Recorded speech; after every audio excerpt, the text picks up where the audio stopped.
Желіде сұмдық ақпарат шықты, барша қазақ елі көрсін, білсін, хабардар болсын. Ассалаумағалейкум армағазақ арнамызға қош келдіңіздер. Әлемде және де Қазақстанда болып жатқан ең үздік жаңалықтарды ең біріншілерден болып білгіңіз келсе, арнамызға жазылып лайк түймесін басыңыз. Қазақстандықтар зейнетақысыз қалуы мүмкін. Екі жерде жұмыс істеуге тыйым салынғандығы рас па? Бұл рас па? Енді тіркеусіз адамдарға зейнетақы менен жәрдемақы берілмейді деген ақпарат шықты. Сондай Қазақстандағы екі жерде жұмыс істеуге шектеу қойылмақ. Сарапшылар бұл туралы не дейді? Заң менен еңбек министрлігінің ұстанымы қандай? Өзгеріс.инфо тілшісі тақырыпты жалғастырады. Ел азаматтары үшін бір уақытта екі немесе одан да көп жерде жұмыс істеуге уақыт талабына айналған. Себебі соңғы 5 жылда қымбатшылық қысып барады. Көптеген азаматтар лайықты өмір сүру үшін, отбасын асырау үшін, шығындарын жабу үшін қосымша табыс табуға мәжбүр.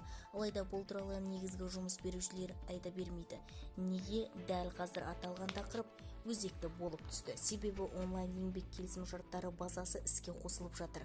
Бұл база арқылы мемлекет азаматтардың барлық ресми еңбек қатынастарын көре алады. Мұндай өзгерістер халық арасындағы алаңдаушылық тудыра бастады. Яғни бірнеше жұмыс орындарын біріктіру мүмкіндігі шектеу итермелейтін фактор болып көріне бастады. Сонымен қатар еліміздегі әлеуметтік төлемдер жүйесіндегі өзгерістер дайындалып жатыр. Еңбек және халықты әлеуметтік қорғау министрлігі әзірлеген түзетулерге сәйкес тұрақты тіркеуі жоқ азаматтарға енді әлеуметтік төлемдер есептелмейтін болады. Тіркеуі жоқ немесе шетелде тұруға құқық беретін құжаты бар азаматтар осы өзгеріс аясында шектеледі. Қазіргі таңда ведомство мәліметі бойынша 100 мыңнан астам адам тұрақсыз тіркеусіз зейнетақы және де жәрдемақы алады. Сонымен қатар толық мемлекеттік қамқорлық жүргендерге, атап айтқандағы әлеуметтік мекемелерде немесе қоныс колониясында отырған азаматтарда төлемдерді қысқарту жоспарланып отыр. Онлайн еңбек келісім шарттарының базасы. Жаңа жүйе қазірдің өзінде 5 миллионнан астам келісім шарт қамтып отыр. Бұл елдегі жұмысшылардың шамамен 90%-ын құрайды. Базада тек еңбек қатынастарының фактілері тіркеледі, яғни кім қайда ресми жұмысқа тұрғандығын автоматты түрде анықталады. Ал жалақылар туралы ақпарат сақталмайды. Жолаушылардың айтуынша, бұл жүйе бір азаматтың бірнеше негізгі жұмыс орындағы тіркелу жағдайларын анықтауға мүмкіндік береді. Заңға сәйкес азаматтың тек бір негізгі жұмыс орны болуы керек екен, ал қалған қызметкерлері бойынша қосымша жұмыс немесе қосалқы қызмет ретінде рәсімделуі тиіс.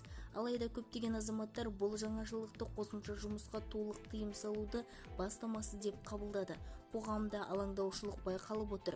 Мұндай шаралар азаматтардың құқықтарын шектеу мүмкін және де жұмыс берушілер менен қызметкерлердің күрделі бейресми еңбек қатынастарына итермелеуі ықтимал.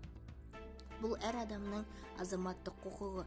Қайда жұмыс істегісі келсе өз еріктері. Ең бастысы өзінің жағдайына қарай. Үлгеріп жатса неге шектеу керек? Керісінше көбірек жұмыс деген сайын салық та көбейеді. Бұл әлемдегі қалыпты тәжірибе. Қазір көпшілік үйде отырып бірнеше жұмысты атқара береді дейді заңгер Гүлайым Антаева. Сарапшылар заңгердің сөзіменен келседі. Айтуларынша мемлекеттік мойнына жүк артпай, өз күнін өзі көріп, бұл расымен де жақсы тәжірибе. Қосалқы жұмыс туралы заңның мәні. Құқықтың біл. Телеграм арнасындағы авторы заңгер Надежда Гелдет қазіргі заңнамадағы қосалқы жұмыс істеу мүмкіндігін нақты қарастырылғандығын атап өтті.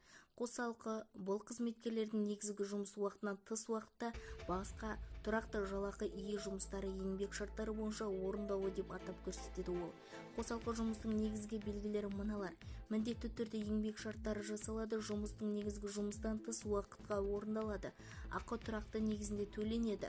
Шартта бұл қызметтің қосалқы жұмыс екендігін нақты көрсетілуі тиіс. Шарт жасалған соң жұмыс беруші қабылдау туралы бұйрық шығарады. Бірқатар шектеулер де бар. 18 жасқа толмағандар және зиянды немесе қауіпті еңбек жағдайында жұмыс істейтіндер қосалқы жұмысқа алынбайды, тек медицина қызметкерлердің қоспағанда. Құжаттар менен жұмыс уақытын шектеу. Басқа жұмыс берушілер қосалқы жұмысқа келісім жасау үшін стандартты құжаттар пакетіменен қатар негізгі жұмыс орны бойынша еңбек жағдайлар және де сипаттамасын көрсететін анықтама талап етіледі. Заң бойынша қосалқы жұмыстағы күнделікті жұмыс ұзақтығының жиынтық мөлшері 12 сағаттан аспауға тиіс. Яғни егер негізгі жұмыста қызметкер 8 сағаттық жұмыс күнін өтейтін болса, қосымша жұмыс орны бойынша ол тек 4 сағат жұмыс істей алады. демалыс, ауру демалысы және де еңбек келісімін тоқтату. Заңгер атап көрсеткендей, қосалқы жұмысшылар еңбек кодексінің барлық кепілдіктерінде толықтай қолданылуы тиіс. Қосалқы жұмыстағы қызметкерге еңбек кодексінің демалысы және де ауру демалысы төлемі туралы ережелерді толықтай қолданылады. Ауру демалысы әрбір еңбек шарты бойынша есептеледі. Жыл сайынғы еңбек демалысы негізгі жұмыс орындағы демалыспен бір мезгілде берілуі тиіс дейді Надежда Гелтт. Сонымен қатар еңбек шарты тоқтатылған жағдайда қызметкерге пайдаланылған демалысы үшін өтемақы төленеді және де егер жұмыс беруші қосалқы жұмысшыларды ресми түрде еңбек шарттарын отырғызудан бас тартса, әкімшілік жауапкершілікке қарастырылған. Қосалқы жұмыспенен қызметті біріктірудің арасындағы айырмашылығы. Эксперт көптеген адамдар қосалқы жұмыспенен қызметті біріктіруді шатастыратындығын атап өтеді. Қосалқы жұмыс бөлек еңбек шарттары арқылы рәсімделеді және де қызметкерлер басқа ұйымдар немесе басқа да лауазымда жұмыс істейді, тіпті қысқартылған режимде болса да. Еңбек министрлігінің ұстанымы: әлеуметтік желідегі 2 немесе 3 жерде жұмыс жасауға толық тыйым салынуы мүмкін деген ақпарат шыққаннан кейін еңбек және халықты әлеуметтік қорғау министрлігі Светлана Жакупова ресми түсініктеме берді. Журналистердің министрлігі Қазақстан азаматтарына бірнеше жерде жұмыс істеуіне тыйым салынуы мүмкін бе және де билік оны қалай бақыламақ деген сұрау қойылды. Министр босаққа нақты жауап берді.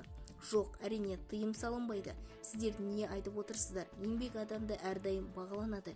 Егер адам еңбек етуге тырысса, бұл керісінше өте жақсы дейді Светлана Жакупова. Министрдің сөзі қоғамның алаңдаушылығына сейілткен сияқты, яғни мемлекет азаматтардың қосымша жұмыс істеу құқығынан айыруды жоспарлап отырған жоқ, тек келісім шарттарды дұрыс рәсімдеуді бақылауды көздеген. Осылайша Қазақстанда 2 немесе одан да көп жерде жұмыс істеуге рұқсат берілген десе, заң нормаларында қатаң сақтау қажет. Әрбір қызметкердің тек бір негізінде жұмыс орны болуы керек, ал қалған қызметтері қосалқы жұмыс ретінде рәсімделеді. Күнделікті жұмыс уақытының жиынтық мөлшері 12 сағаттан аспауға тиіс. Қосалқы жұмысшылар демалысқа және де ауру демалысын алуға құқылы. Жұмыс берушілер оларменен ресми келісімшарттар жасауға міндетті. Бізді тамашалауды жалғастырыңыздар және де осыған ұқсас өзге де ақпараттар сіз үшін қызықты болса, арнамызға жазылып лайк түймесін басыңыз.